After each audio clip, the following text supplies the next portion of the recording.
Welcome back to No Huddle, everyone, the show while we're predicting and covering the entire NFL season. Week 2 is officially in the books. I don't even know if it was as crazy as Week 1, but it had its fair share of crazy games and moments. So let's just get right into it. 16 games to react, a lot to unpack, a lot to uncover. Here we go. So starting with Thursday Night Football, the Packers beat the Commanders 27-18 on the back of the Tucker Kraft game where he cemented himself as the greatest tight end to ever play the sport. But jokes aside, the Packers defense was specifically the standout point for this game. Shutting down a Lions offense that ended up playing really well this week and now shutting down a really good Commanders team, that's scary for the rest of the NFC. They might have the best defense in not just the NFC, but in the entire NFL. And then also speaking of Tucker Kraft, he had an excellent game, and Jordan Love was out there just slinging it. Like, he was throwing deep downfield. Had he hit Matthew Golden on a couple of those deep plays, he would have had a truly exceptional game. But overall, he was playing like the gunslinger that a lot of Packer fans and a lot of NFL fans know that he is. We didn't see any of the bad of Jordan Love, just the good. In terms of the Commanders, their season might take a turn for the worse because now Austin Eckler is out for the year with an Achilles injury. And we don't know how Jaden Daniels is going to play now that he's hurt. We might have to see the backup come in. But once again, the Packers, I don't think it says a lot about the Commanders being bad or frauds or anything. I think this game just says a lot about the Packers. They might be the best team in the NFC, and it might no longer be the Eagles. Moving on to the Sunday slate, we got the game of the week, the Giants versus the Cowboys, ending with a score of 40-37. This game started up slow, but then it picked up really quickly. The Giants' offensive lineman got 4 penalties. The same player got 4 penalties in one drive.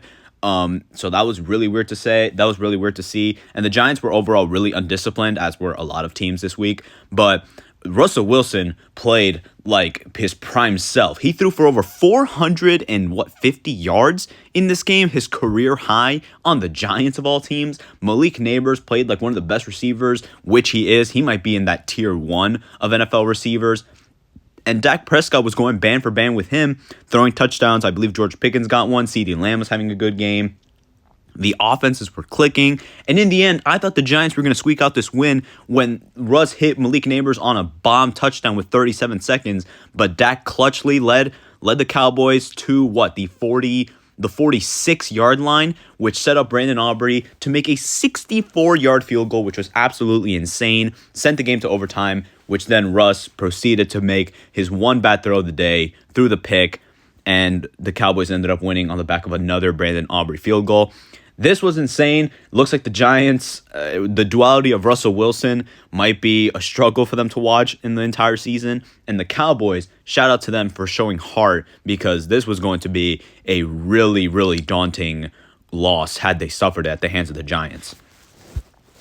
Now to the Steelers, losing to the Seahawks 31-17. This game was really, really disappointing. We saw both parts of Sam Darnold, both the Jets and the Vikings part, some of the good, some of the bad. He had some bad interceptions, but he also had some good touchdowns. Overall, the Seahawks offense was pretty good. Kenneth Walker was absolutely insane, but I'm really disappointed in the Steelers, specifically Aaron Rodgers, who actually looked like a 40-year-old quarterback, and the defense, who in these two games haven't looked very good. Like, they aren't getting much pressure. They're allowing the run game to be very fruitful, and they can't really stop the quarterbacks either.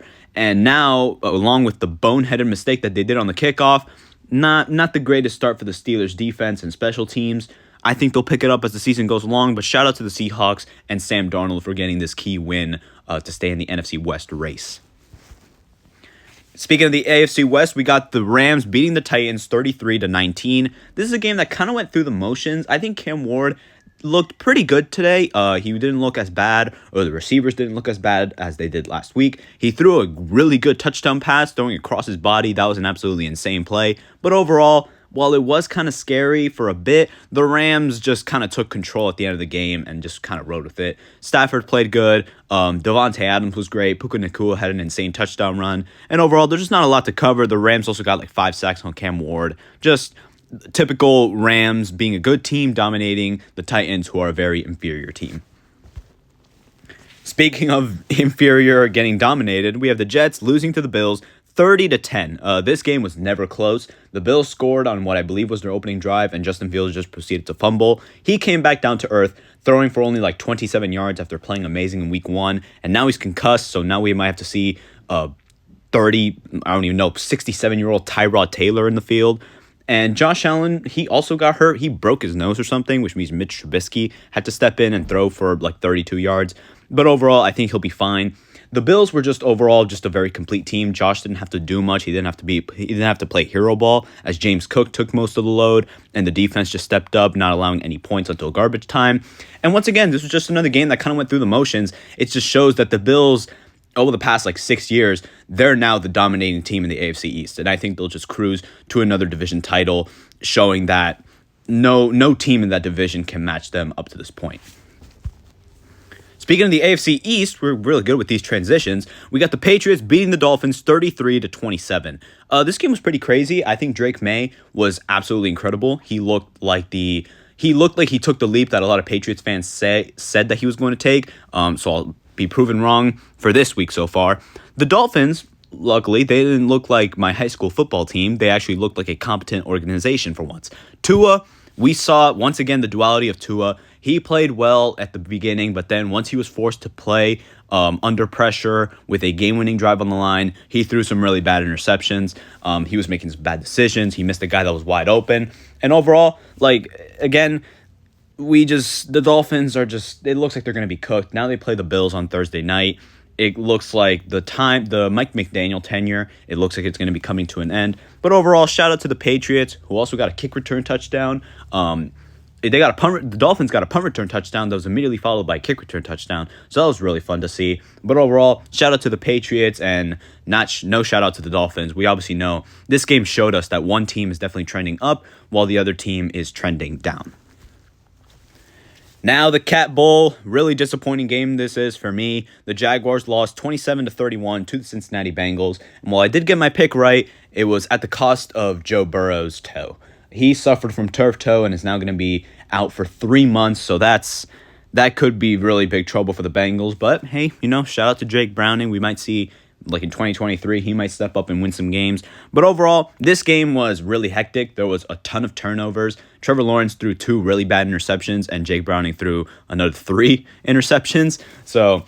But overall, this was a really high-scoring game. Like, both teams were just trading blows. Trevor Lawrence was making some good throws. It seems like this week we've just seen a lot of the good and the bad of some quarterbacks. And Jake Browning was overall, he ended up being the clutch one who converted, I believe, a 4th down, and they got another conversion off a penalty from Travis Hunter, who's not having the greatest start to the season. Also, Brian Thomas, both of them are being very underwhelming so far. And then they ended up converting it on what was, I don't think it was 4th and goal, but it was just from the goal line. Jake Browning snuck it up over the goal line to get into the end zone. So it was a really dramatic ending. Shout out to the Bengals, who are now 2-0, which is, I'm pretty sure, really rare for them. I can't even remember the last time they started 2-0 in the season. And the Jaguars, maybe shout out to them because Trevor Lawrence, we finally saw some of those great flashes, but the bad interceptions still leave a lot to be desired. And it's Jake Browning season now for Cincinnati, so we'll see if he can keep them afloat. Now, my hate watch was officially complete once again. The San Francisco 49ers beat the Saints 26-21. I wasn't able to catch much of this game, but overall, McCorkle Jones, he stepped up, and he actually delivered pretty good. I'm not going to say that Purdy's now a system quarterback, but overall, Mac Jones played well enough to win this game. Like, he was making good throws. He was throwing down the field. He was leading the offense, and they scored 26 points. And the Saints, once again, kind of like the Cardinals game, they competed. Like, I don't think this game should have been as close as it was. It was one score, and Spencer Rattler had a chance. But overall, in reality, he didn't really have a chance because he was going up against a really good defense who just ended up just sacking him, I believe, on the final play of the game. So, but overall, the Saints, once again, they've competed in 2 straight games, but lost 2 straight games. I was right in my preseason predictions where every time the Saints are going to have a chance to win, I'm going to pick against them because Spencer Rattler is just not good enough to lead you to a game-winning drive and a win. But shout out to the 49ers, who are now 2-0 without Brock Purdy. I think Mac Jones can keep the ship afloat. Moving on to a more dominating game, the Ravens blew out the Browns 41-17. This was a game that was kind of close for a bit, but then the Ravens just quickly pulled away. Lamar Jackson was absolutely incredible, once again, as a passer. Derrick Henry was really bad in this game for some reason. He only had like 20 yards, which was really disappointing to see. I really hope everyone that had him in fantasy definitely had a bad day on Sunday. But overall, I don't really know much to say about this. Their defense played great. Joe Flacco wasn't really able to do much until garbage time. They got a really insane touchdown in like the third quarter. But overall, just the Ravens needed this win. They played like they were supposed to, apart from Derrick Henry. And overall, I think we're back to seeing the Ravens that we should have been seeing going back to week 1. Another divisional game and another blowout. We have the Lions beating the Bears 52-21. It turns out it wasn't that the Lions offense was dead. It was just that the Packers defense was incredible. Oh my God, 52 points. Jared Goff was pretty much perfect. Amon-Ra was incredible. The running game was back to being normal. And while the Bears were decent on offense, like I think Caleb Williams had some good plays, had a bad interception. Rome Odunze was really good. Overall, the Lions just showed that they're still the superior team. Aiden Hutchinson came back and had a sack. Overall, it was just a really productive delay for the Lions, who got their revenge on the Ben Johnson revenge game. And again, I don't really know much to say. It looks like the Lions are going to be once again a playoff team. And what this game told me is just once again that the Packers might have the best defense in the NFL, because if they held a Lions offense that scored 52 points to practically nothing back in week 1, that spells trouble for the rest of the NFC. For the Bears, I'm never buying into their offseason hype ever again. They can trade for Justin Jefferson and only give up a 7th-round pick, and I'm still never going to believe in them. Like, I'm out on all things Chicago. And now we got one of the upsets, one of my wrong picks of the week, unfortunately. The Colts beating the Broncos 29-28. Is Daniel Jones just, like, good now? What the heck is going on with him? Why is he playing like the best quarterback in the league? Shane Steichen might have actually saved his job, both Daniel Jones and his. He might be on pace to win Coach of the Year. Daniel Jones might win Comeback Player of the Year. He might win MVP at this point. But overall, the offense was incredible. Denver's defense is not bad. Denver's defense is supposed to be good. And the Colts just walked all over them. Daniel Jones played incredible. Jonathan Taylor looked like his 2021 self. They put up 29 points. And while Bo Nix was also really good, the Broncos offense was cooking. In the second half, they kind of died down a little. Bo Nix threw a really bad interception, and the game just kind of fizzled out. And then the Broncos had a chance to kind of seal it, but then they missed the field goal. And then the controversy happened with the leverage call. I don't really know. It seemed like a really soft penalty, but overall, like it's the Broncos' job to stay disciplined in that moment, and the Colts just ended up retrying the field goal, and they ended up making it. So I really feel bad for the Broncos. They were so close to getting my pick right. But shout out to the Colts, honestly, especially with how some of the other teams in the division are. Could we see a dark horse playoff team here, or is this just another version of last year's Saints? I don't know. But so far, the Colts are off to a red-hot start. They're one of the best teams in the league. And now we have an NFC matchup. The Panthers fell to the Cardinals 22-27. This game was really weird. It started out really depressing, honestly. Bryce Young was looking terrible. He fumbled on one of the first plays of the game, and then he threw an interception. I thought this would be the final game of Bryce Young's NFL career.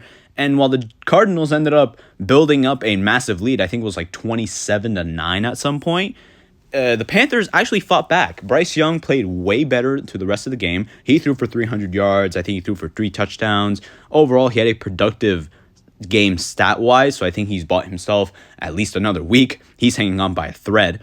But overall, I was kind of disappointed in the Cardinals because they were letting the Panthers stay in this game way too much. Kyler Murray threw a boneheaded interception, and then like the refs were bailing out the Panthers on the final drive, but they still couldn't do anything. And shout out Calais Campbell at the ripe age of like 37. He's coming up with huge plays. He's playing really well in that defensive line.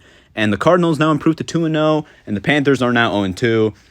I think Bryce Young, this performance, again, bought him another week, but I might be completely out on him. And with the Cardinals, they still got some things to improve because it's been too close against these two teams that are just miserable in the Saints and the Panthers. And then the Super Bowl rematch happened. This game was really disappointing. The Eagles beat the Chiefs 20-17. The offenses were both dead. The Eagles did absolutely nothing passing-wise. Jalen Hurts barely had over 100 yards. Saquon played fine, but overall, the Eagles only scored 20 points, and a lot of them just came off of Chiefs short fields because the Chiefs' offense was completely dead. Their running game is absolutely abysmal. Patrick Mahomes is the only outlet that they have for any sort of rushing attack, and his passing game hasn't impressed me at all this year. He was missing throws. He missed Tyquan Thornton on a long touchdown where he then threw it to him later, but still, there was no productivity. He didn't even hit 200 yards. And the interception came where Travis Kelce dropped the ball. The Rashee Rice and Xavier Worthy better return, and they better make this offense more explosive, because if they keep playing like this, they're not going to make it that far. And now they play the Giants. They play the greatest quarterback of all time, Russell Wilson, next week, so they might have to look out for that on upset watch. But overall, just kind of a really dull game. The Eagles just look very... they don't look as explosive as they did last year. They look like their 2023 version. And then the Chiefs, they look just incredibly static. Like they need some sort of they need some sort of explosive player, whether that comes with a trade or with the receivers returning. Just both of these Super Bowl teams, they don't look like their Super Bowl selves from last year. And now Sunday Night Football, the Falcons dominated the Vikings 22-6. The Vikings, they laid an egg in this. Not their defense. Their defense is actually pretty good, apart from defending Bijan. I don't think Michael Penix had an incredible game. Overall, I just think the Vikings defense did a good job of holding them to no touchdowns. But shout out to the kicker of the Falcons, who went 5 for 5 in his first game. Feel sorry for Younghoe Koo, though. He might have just lost his job for at least this year. But the Vikings offense is the main talking point of this, because they were terrible, man. J.J. McCarthy, he's now injured. Carson Wentz is going to step in. But of the 8 quarters that we've seen of J.J. McCarthy, he's played well in one of them. And that's alarming to see. He was terrible in this game. He was missing throws. He threw bad interceptions. He fumbled. Nothing was going on. And if they keep up this quarterback play, they're going to end up pissing off Justin Jefferson, which is the last thing that this organization wants to do. So I think this says more about how the Vikings may need to start sounding some alarms, especially if Carson Wentz isn't able to play well. But shout out to the Falcons, who were able to get this bounce back win. Once again, their running game was absolutely incredible after being kind of dismal last week. I think they'll be fine overall this season. But the Vikings, just huge disappointment. And ending the week, we got the Monday night doubleheader. We got Tampa Bay squeaking out a win over the Texans, 20-19. The main conclusion is that, once again, the Texans keep surprising me as to how absolutely terrible their offensive line is. CJ Stroud seems to be having less and less time to throw as the weeks go by. Jesus Christ, the offense couldn't do anything for the last 3 quarters. It was crazy, apart from that one long Chubb run, which it looked like Tampa Bay might have just let them score so they could get the ball back. They need to make some sort of trade or something, because they cannot keep playing like this, especially with how the Colts are playing. They might just lose this division. They might just get it snatched from under their noses. And speaking of Tampa Bay, Baker Mayfield might be my new favorite quarterback in the league. He's such a great player. Baker Mayfield is. He just has so much heart. He plays with so much passion. Every play, he gives it his all. He was running for first downs. That game-winning drive was just pure Baker Mayfield greatness. He was making tough throws. He ran for a first down on 4th and 10. He was doing his usual trash talking, his trash talking self, and then they ended up getting a touchdown with very little time to go. This was a really good game at the very start and at the very end. The middle kind of fizzled out. But shout out to Tampa Bay for starting 2-0 for the 5th straight year, and it might be panic time for the Texans, because I do not like what I'm seeing from them, at least on the offensive side of the ball. And ending the week, we got the Chargers beating the Raiders 20-9. The Raiders, they laid an egg completely. Geno Smith went from looking like one of the best quarterbacks in the league to looking like how he played while he was on the Jets. He threw 3 interceptions, was overall very ineffective, and the Chargers, they didn't really have to do much with Geno Smith playing so terrible. Justin Herbert had a really long touchdown pass to Quentin Johnston, who now looks like one of the better receivers in the NFL, so hopefully he can resurrect his career. But the Chargers just looked really good. All they had to do was kind of just not be dangerous with the ball, which they weren't, and they just won the game with ease. So they start out 2-0, and they look like maybe they could be the favorite to win this division. Now that they're 2-0, the Raiders are 1-1, the Broncos are 1-1, the Chiefs are 0-2. It's the Chargers to lose right now with how they're playing. They definitely look like the best team in this division. The Raiders, this was kind of what I was expecting with Ginty not looking amazing, Geno not looking amazing in my preseason predictions. But overall, I think they'll right the ship. But just shout out to the Chargers for just being the superior team. And that will end the week. Week 2 is officially over. It just feels like it's going by too fast, man. I feel like we need to enjoy the NFL season when it's here, because once it ends, we'll be dreading it for another 6 months with another long offseason. But we still got a long way to go. We're not even, 10% through the season. So we still got around 19 weeks of football left. Really excited for the rest of it. If it keeps going like how it is this week, this season will be an all-timer. But thank you guys for watching. If you enjoyed, please like and please subscribe, as any support is truly appreciated. And I'll see you guys tomorrow when I predict week 3.